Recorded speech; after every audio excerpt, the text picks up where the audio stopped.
Hi everyone, welcome to the first episode of Ask It Out with SBC. Well, this is a new weekly program in which we are going to answer all of your queries, every single thing that confuses you, that rings the bell in your mind. We will provide you practical solutions along with some activities that you have to do in order to improve the weaknesses. So these questions you will type in the comment section. Just like today, we have 14 questions. I really appreciate you all for sharing your questions with us. And today we're going to answer all of those questions. Let's start with the question number one. All right, so the first question that we have for our first episode, in fact, of this show is from Mr. Fahad. Let me read it out for you. As a seasoned Toastmaster, I'm confident in public speaking, but notice grammatical errors when reviewing my recorded speeches. How can I refine my English grammar while maintaining my speaking fluency? Well, Mr. Fahad, I have attended your Toastmaster sessions, and I must say you are a remarkable presenter. Your presentation skills are amazing already, mashallah. Now, when it comes to improving the grammar, I would like to share a few suggestions. First of all, just like people say, record yourself, watch your videos, listen to yourself, and you would understand what type of mistakes you're making. You are halfway through already. Now you have to apply another further strategy, which is make a list of your frequent errors. What are the type of mistakes that you're making specifically related to grammar? Let's suppose it's related to preposition, it's related to tenses, subject, verb, agreement. What are the type of mistakes that you're making?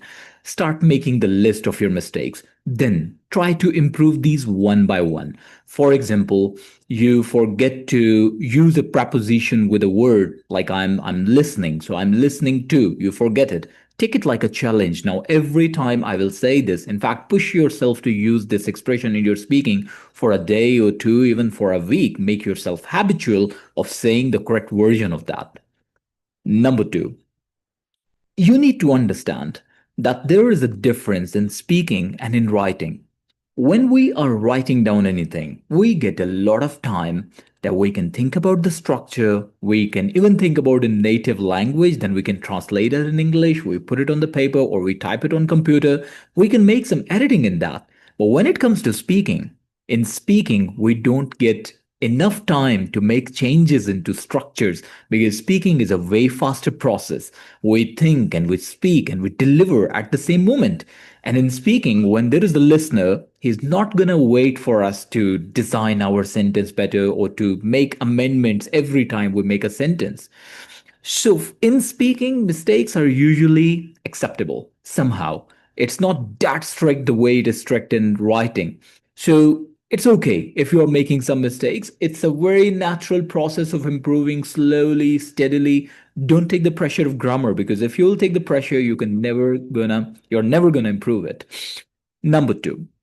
In fact, number three is how do we learn a language? There is a natural way of learning language. There is a natural way of learning grammar, and that is through the listening. Allah has given us all a power that we all can learn from environment. If you don't have an English environment with you, I would recommend you to create an artificial English environment, which means start listening to different English conversations. If you're watching a football match, commentary should be in English. If you're watching a documentary, that should be in English. Movies, plays, conversations, debates, speeches, everything that you're listening to, try to listen to that in English only because that is a natural way of building up your listening skills, and listening automatically builds up your grammar, vocabulary, words will be there, everything will be stashed permanently in your mind, and listening would really help you. Now, there is also a way that you can do the target training for the grammar. Let's say you figure out in your frequent mistakes list, you have figured out that you are making most of the time mistakes in past perfect tense. Let's say you're making mistakes in past perfect tense. Well, in this case, I would recommend you take a topic, let's say a very common Toastmasters topic, leadership. Take that topic and design your whole story for the past perfect tense only, and deliver it. Record yourself, listen to yourself, and you would see that now you have a good command because you delivered a whole story and you're continuously delivering the whole stories for that specific tense only. This is how you can really improve it. So, this would be called the target training, inshallah. Now, another suggestion is to do the articulation. Articulation means just take any book, start reading it out louder. When you will read out louder, automatically you will start understanding the sentence's rhythm.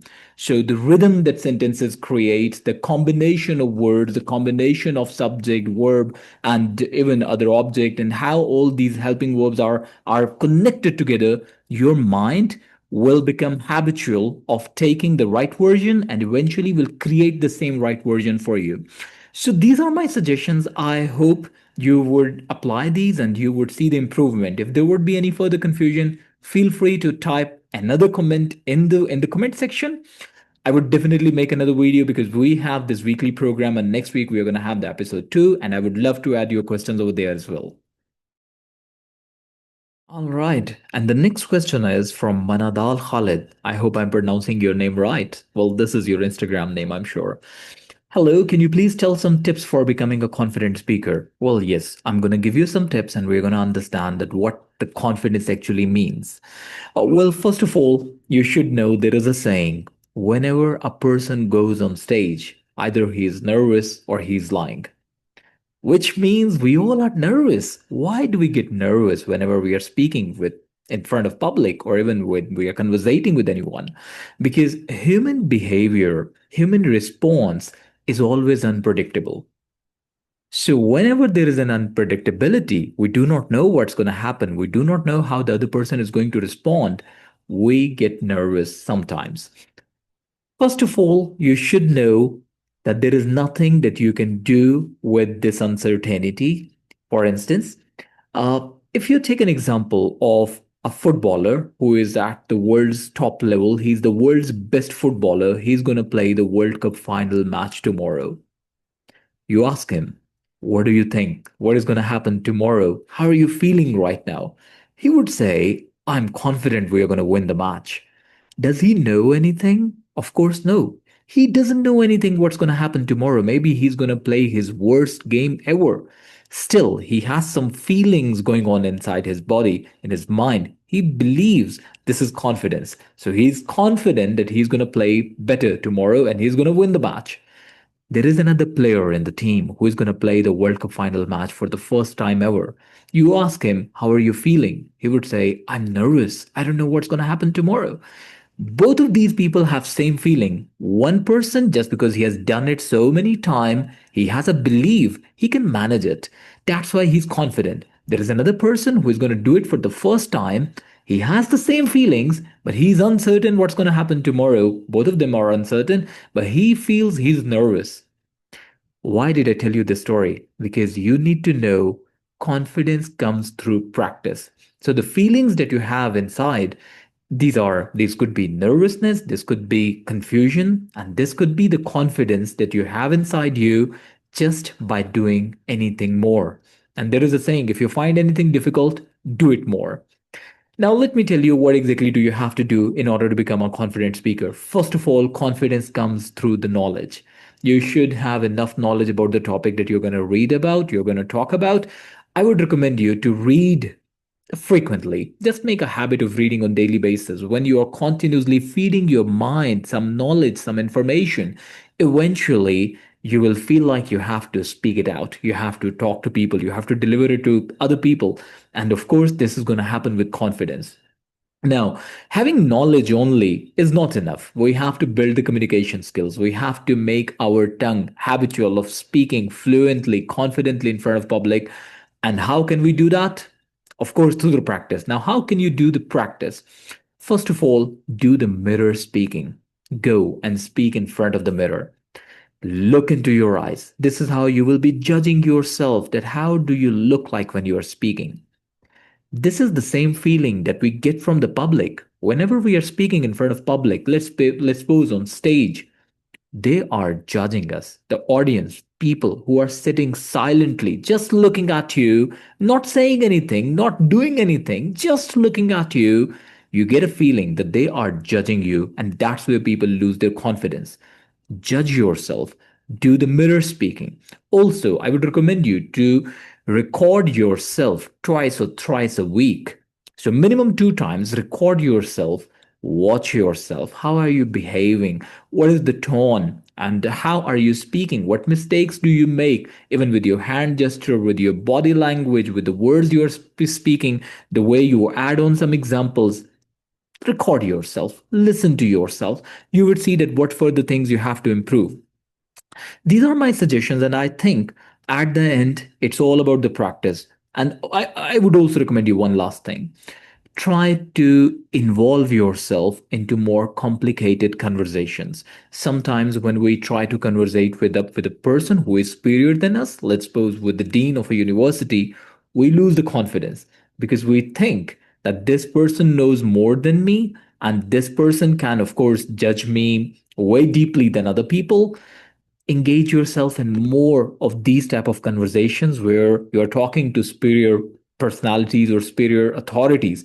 You will feel confidence when you'll be talking in general with other people. One last thing, when we are speaking and when we have to speak, let's suppose on stage, if I ask you what are the fears that you are having or what are your feelings, just close your eyes, think about your feelings that you have when you're on stage. I did this practice and I requested my participants to write it down on the paper. And you know what people wrote? They wrote, they are confused about their vocabulary. What if they make a grammatical mistake? What if they forget about anything? How do they look like? Will they really sound smart and intelligent or not? So we always think about ourselves. But the purpose of communication is to deliver.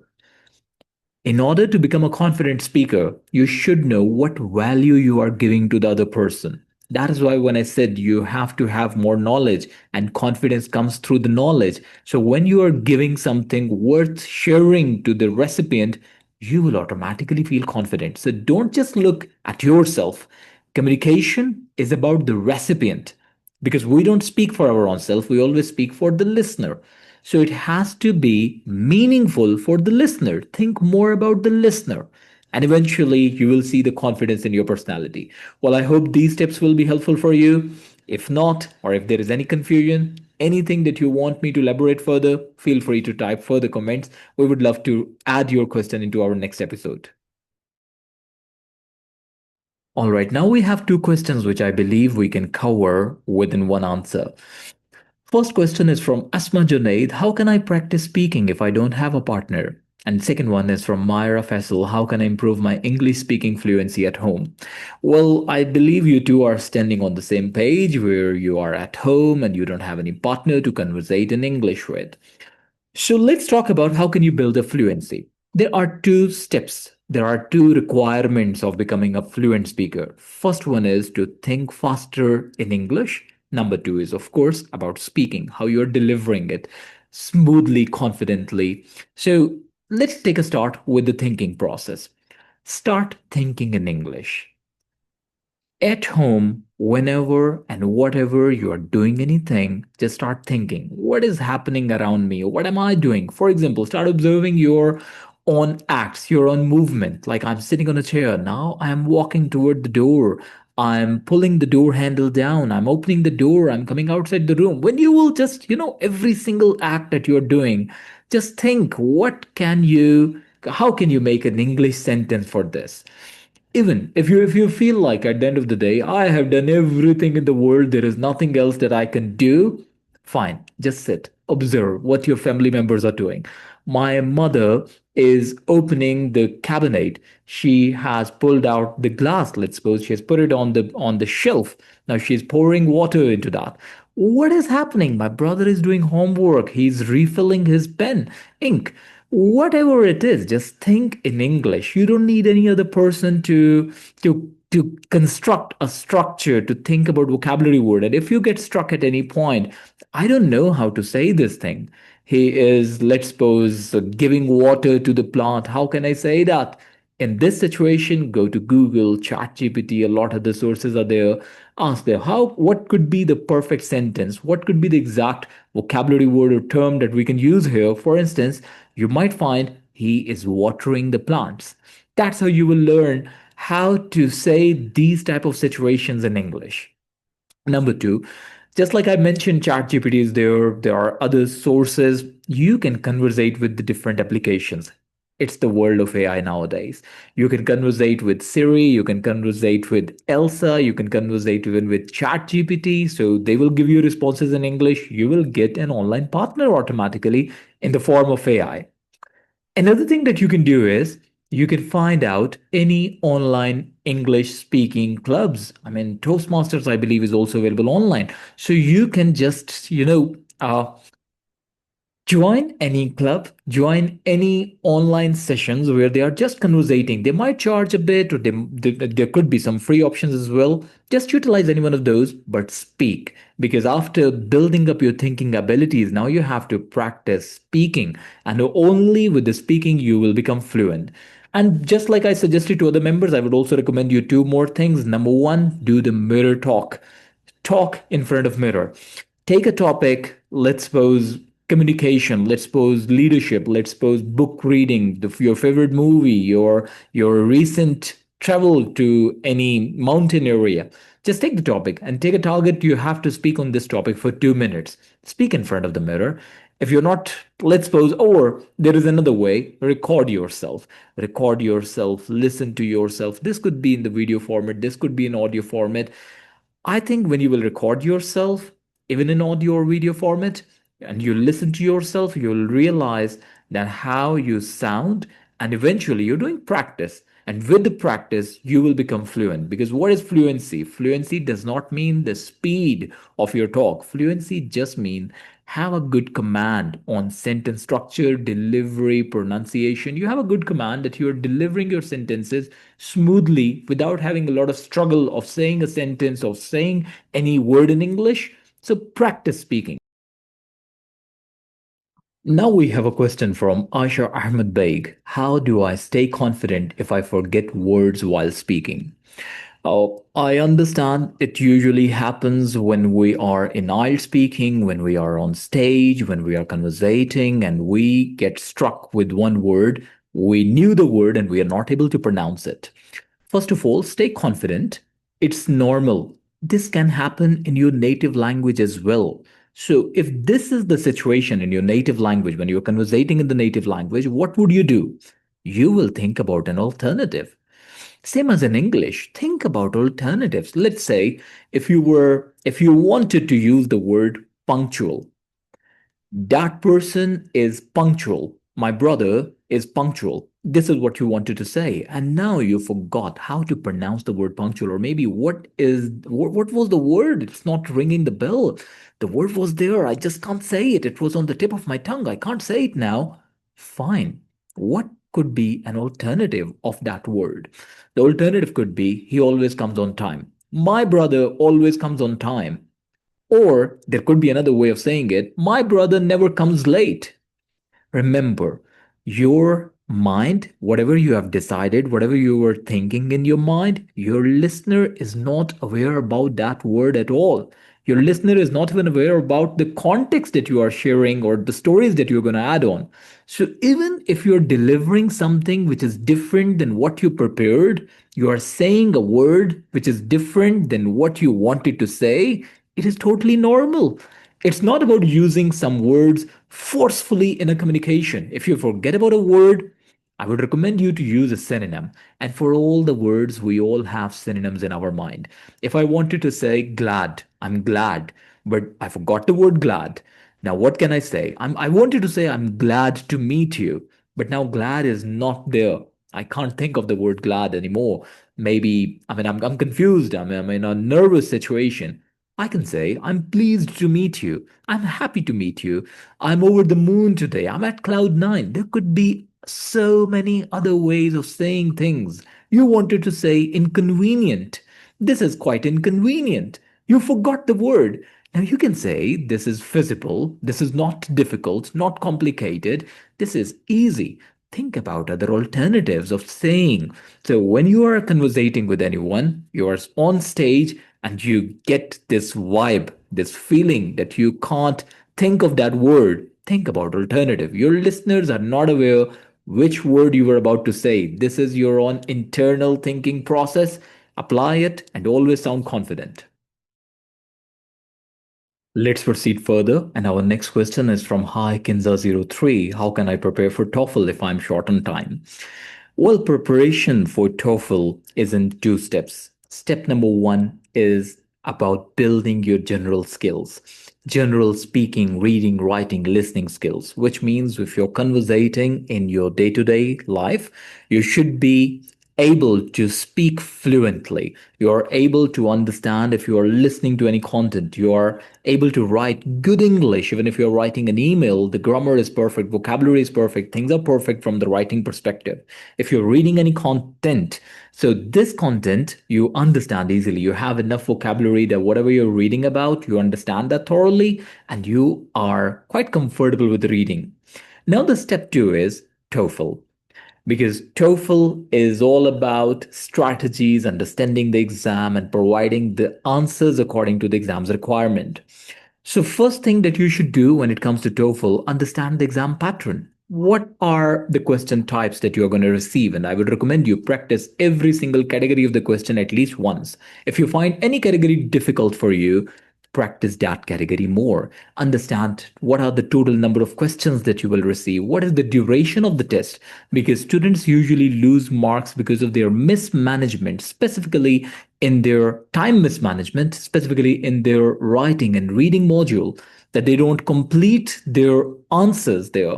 They don't answer all the questions in the reading module. So understand the TOEFL exam, structure.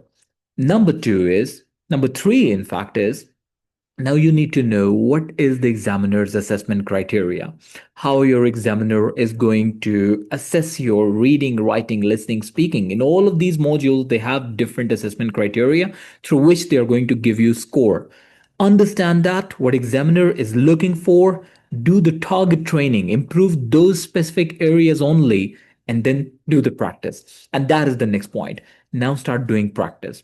For reading, I would recommend you apply skimming and scanning, because in reading, it's not about understanding every word, every single sentence. It's about understanding the context, finding the keyword, then doing the detailed reading in order to find out the answer. So skimming, scanning, and detailed reading is required for the reading module.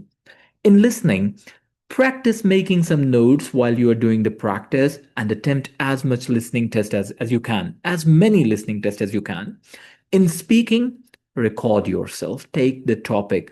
Official TOEFL content book passages, tests are available.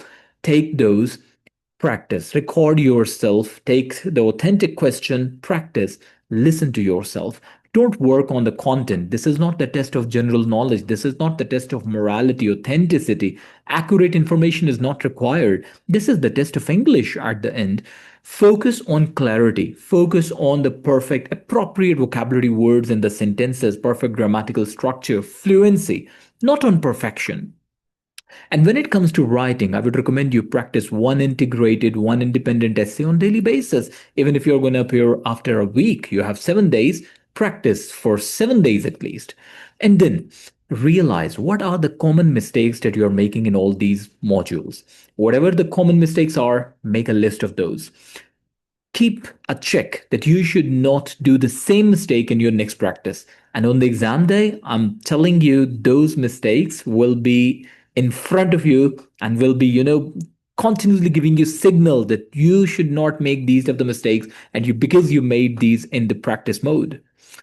One last suggestion is students usually prepare all of these modules on different times. Just like today, I'll practice speaking, tomorrow, I'll practice writing, day after tomorrow, I'll practice listening. And they are not habitual to take all of these modules in one go. And on the exam day, they don't have enough stamina. I would recommend you take minimum 2 to 3 complete mock tests where you are going to do it exactly the way you're going to do in the real test. This will help you to get comfortable with this duration of the test and to stay focused, stay determined in order to get the higher score. All right, and now we have six questions from Alam. Well, Alam, I'm going to take all of your questions one by one and I would try to answer all of these, inshallah. First one is, what are the best ways to improve verbal communication skills in the workplace?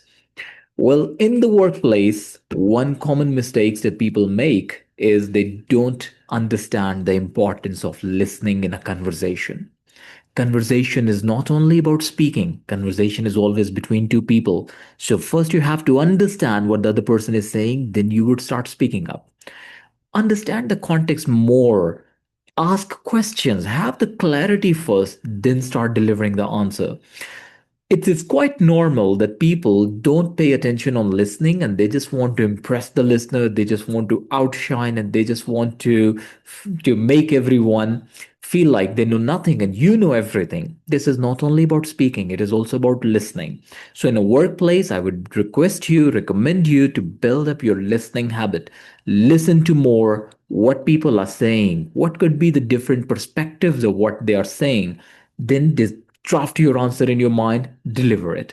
And when you are delivering it, I would recommend you to be more precise instead of delivering lengthy answers with a lot of explanation, sometimes irrelevant explanation. Just try to speak with a precise information and in fact try to speak less as possible. That is how you would be able to survive better in the workplace. Now, the question number two is, how can I build my confidence when speaking English in front of an audience? It has two parts. The first one is speaking English. Of course, you have to have a good command in English. Practice more in speaking English. Get a good command on grammar, vocabulary, fluency, your coherence, and practice. So do more practice. Number two, how to speak confidently in front of audience. Of course, that also comes with the practice. And I would recommend you make your friends, make your relatives as your audience. Whenever you are in a group of your friend, take it like an opportunity. Speak in front of them. Be the person who is taking it as an opportunity to speak in front of an audience. Whenever we are with the relatives, we usually feel reluctant to speak or to share some information. Open up, practice more. And when it comes to communication, even in workplace, even on the stage, you should know the importance of non-verbal communication. Non-verbal communication is 93% and verbal communication is only 7%. So what you are saying is only 7%, and 93% is how are you saying that? Your tone, your pitch, your volume, all these things, even your facial expressions. And by the way, in the workplace, sometimes our facial expressions, the non-verbal part, destroys everything. If a person is talking to you, let's suppose your colleague is sharing an idea and you don't know, but your face is saying a lot of things to the speaker. You don't like it, this is on your face. You like it, you're excited, this is on your face. And you're not even aware about that. Have a good command on the non-verbal part as well. Understand what are the areas which are covered in the non-verbal and on the verbal. So when you go on the stage, non-verbal plays a very important role. Your tone, the way you are standing, and usually people say that whenever you're on the stage, it's more like people are going to look inside you. So whatever the feelings you have inside, people would be able to experience that. If you are nervous, you are going to deliver it to the people. People can realize it on the click of the finger that you're nervous, you're not confident. If you're confident, you will always outshine, you will always speak better, provide more information, and it would be more meaningful for the listeners as well. So practice more, understand the importance of nonverbal, get a good command of the nonverbal, listen more than speaking. So listen to the speaker, understand their requirement, understand their perspective, then deliver the precise answer and the clear answers as well. Now, question number three is, what are the most common mistakes to avoid in IELTS speaking section? Well, one common mistake is people try to be more precise in the IELTS speaking test by delivering one word or one sentence answer. This is not what you have to do in the IELTS speaking, because in IELTS speaking, this is about speaking more, providing extended responses. If they ask you, what is your favorite color? You can't just say blue. Now, this one word blue doesn't define that you are a fluent speaker, you have amazing pronunciation, grammar is perfect, vocabulary is perfect, coherence is there just because you said the word blue. Of course not. So you have to provide extended responses. Say, why do you like the blue color? Or why don't you like other colors? Give the comparison between different colors when it comes to to giving the best color. Why don't you like other colors? Contrast, comparison, similarities should be there in your speaking in order to deliver the extended responses. Number two, in IELTS speaking, people try to impress the examiner with their knowledge. It doesn't matter what type of content you are providing. Some people are talking about international policies. Some people are talking about their relationship with their cousins, with their siblings. It is fine. It's fine. The content is not important. Content is secondary. The primary object is to deliver perfect English. Work on improving your English. Deliver a better answer from English perspective. Content is secondary, because if the same question is asked to 10 people, 10 participants, 10 candidates, they all deliver different answers. All are acceptable. There is only one qualification of your answer which is required by the examiner. It has to be right according to the question. Your examples are different, your context is different. It is fine. This is the test of English. Be more conscious about English than of the content. Question number four is, what is the difference between academic and general IELTS? Which one is better for immigration? Well, academic is usually for, you can say, for academic purpose. The name says it all. General training is for all other purposes than academic. When you're not moving abroad for study purpose, you will take the general training. And in immigration case, they usually accept both. However, it's better to confirm from the authority that which, or even from the organization, that which IELTS would they accept, because it's not only your decision always. Sometimes you're moving abroad for a degree, but that degree is not related to academic fields. Let's suppose you're moving abroad to learn filmmaking. That university might accept the general training. Same as there are some jobs which might accept your academic IELTS. Let's suppose you're applying for teaching, you're applying for a content writer job. They might accept your academic IELTS. This is a job. But in immigration, they usually accept both. Still, I would recommend you to confirm it from the authorities. Question number five, do you recommend using template for writing section in TOEFL or IELTS? Not at all. TOEFL and IELTS templates are easily identifiable. Your examiner will understand that you are following a pattern, you're following a template. This template is not recommended from my side. I would recommend you to understand the structure of writing in IELTS and TOEFL and write accordingly. Build up your general English skills. In the life, you're not going to get the template every time. This is an opportunity that you're going to take these tests, international English test, build up your skills. Question number six, what is the best way to answer question, tell me about yourself, in a job interview? It's a very good question. I must appreciate you for this question, because this is a very common question that they ask in the job interview. Tell me about yourself. And you know, when they say, tell me about yourself, they don't want to know about your favorite color, about your sibling, where do you live, when do you move, when did you move to this city? No. Tell me about yourself should include three informations. Number one, your name. Number two, your education. And in education, you can tell about the degrees that you have done, from which university, and after that, where did you go? So this is what you can cover in education. Number three, your work experience. In which companies have you worked, and for how long, and what were you doing there? I would recommend you just work on your introduction. Write it down on the paper, these three areas. Read it again and again and see what further information that you need to add, what information you need to eliminate, you need to exclude from your introduction. Then rehearse it so many times that when you are speaking it should sound natural. Understand the importance of rehearsal. For example, you think about any top actor in the world, let's say Tom Cruise. Even he's not delivering dialogues in the movies from his own thoughts. He has a script, he memorized it, he rehearsed it so much that when he's speaking a dialogue, delivering a dialogue, it seems like this is what he means. He's feeling it when he's saying it. Same as Rehearse your introduction, the final version of your introduction. Rehearse it well before you go to your introduction, your job interview, in fact. I hope I answered all of your questions. Once again, if you have more questions, feel free to type in the comment section. And this is the end of the episode 1.